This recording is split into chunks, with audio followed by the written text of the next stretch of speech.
Now, the first question that is underlying the assumption of using trust to protect assets is, why should we protect assets in the first place? And I think for most of you watching this, you probably have a pretty good idea about why you should be considering this as a physician. We've been working with physicians for decades at OJM Group all over the country. And most of you understand that there's liability out there. Malpractice, medical malpractice particularly, is probably top of mind. Every patient, unfortunately, that you treat could turn into liability depending on, some kind of bad result, failure to diagnose or to treat properly, et cetera. But there's also other areas of liability out there, whether that's being an employer and having employees and being sued because of them, things that they do, or because from them, wrongful termination, harassment, et cetera, violation of fiduciary duty with qualified retirement plans. We've spoken on that before. The business of medicine itself can have other areas of liability. We've had practices that have gotten in trouble with overbilling, improper billing, HIPAA violation, cyber liability, et cetera. If you have properties, you can have a premises liability. Some of you invest in rental properties, et cetera. And then there's personal liability from everything from personal guarantees to personal injury, like car accidents, children's driving, et cetera. There's lots of liability out there, but that doesn't prevent me as an asset protection specialist from starting businesses. I've done that throughout my career, from being participatory in life and in business. But it does mean that while I aim for the best, I also plan for the worst, and protecting assets and trusts are part of that endeavor. Now, for any of you who have our books, or have watched our videos, actually, you've probably seen, if the topic is asset protection, this slide before. It's certainly right in our books. It has been for over 20 years, which is the sliding scale. Now, this is meant to show to a physician that in the scale from total exposure, -5, to total protection, +5, there's a lot of variation in the types of assets you might hold and the types of tools you may use to protect assets. At one end of the spectrum is total exposure. This would be an asset you might own in your own name that might be owned by the practice vis-a-vis its creditors that has no exemption to it. And at the other end, +5, these are assets that are off the table, that even if one had $1 billion judgment against you, they couldn't even touch one dime of it. And those are exempt assets, okay, under federal and state law. Now, trusts can also be at the +5 level if they're funded well in advance, and there's no strings attached to the person who formed that trust. Okay, timing is important to all of this, and I don't have time to get into all of the rules around that, but you must use these tools before there is a reasonably foreseeable claim. So we're going to talk about trusts. We have to understand that we want them to protect the way we want. They have to be funded, i.e. assets need to be in there before there is a foreseeable claim. Okay, and I apologize about drinking the water. I have a bit of a cold today as I record this. So how do we use a trust to protect assets? Let's first understand what a trust is. A trust is a legal arrangement created by a grantor whereby a trustee holds property as its legal owner for the benefit of one or more beneficiaries. Okay, so there's three parties here. There's the grantor who creates the trust. Okay, they also can be called the trustor or the settlor. Okay, these are all meaning the same thing, the person that sets up the trust.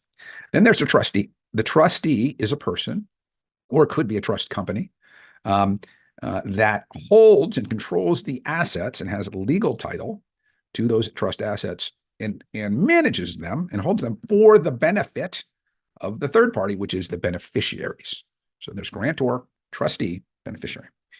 Now, that's common in every single trust. Now, there's two types of trusts, meaning two categories, of which all trusts fall into one or the other, and that is revocable or irrevocable. Revocable trusts, as they sound, are revocable. You can change them, you can tear them up, et cetera. Okay. The irrevocable trusts are, as they sound, irrevocable. They cannot be changed. They cannot be altered. They cannot be revoked once they are set up. And that probably sounds, as it should, like much stronger medicine. Okay. Now, revocable trusts, I've spoken about before in other videos here in ViewMedi, and certainly we've written about many other places. Common revocable trusts are the ones we use called family trusts or living trusts or loving trusts. And these are quite common. I have them myself to be part of a foundational estate plan, and that basically work in conjunction with a very small will called a pour-over will. But essentially, they become the primary estate planning document. So when someone says, oh, I have a family trust or I put assets in the trust, typically what they mean is a trust like this. And because it is revocable, because it is amendable, because it is changeable, it provides no protection whatsoever while the grantor, in my case, if I'm creating the trust, while I am alive. Okay. Because I can change it at any time.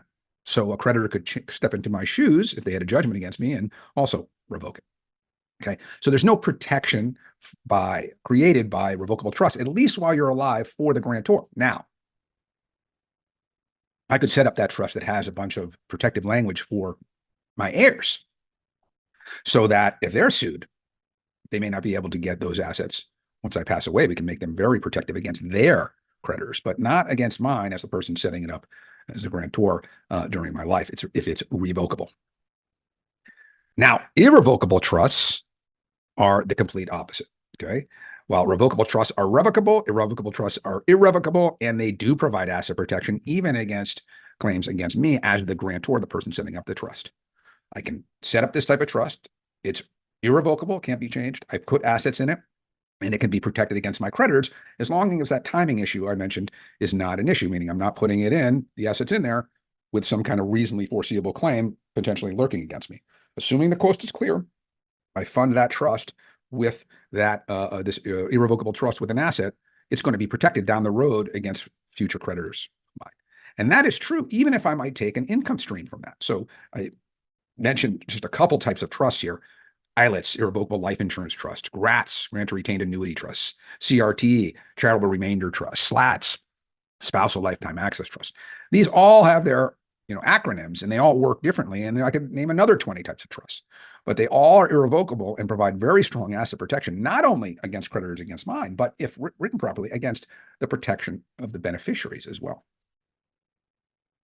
But typically, I would not recommend to a client, if they had no other charitable, estate, family planning benefits, to set up an irrevocable trust just to protect assets against their creditors, because they're giving the asset away to the trust. They may get some income stream, they may get a remainder, they may get a lead. There's different rights they may have to some of those assets, but they really have given away most of it to the trust and those beneficiaries. Now, I say all that, but there's one major exception.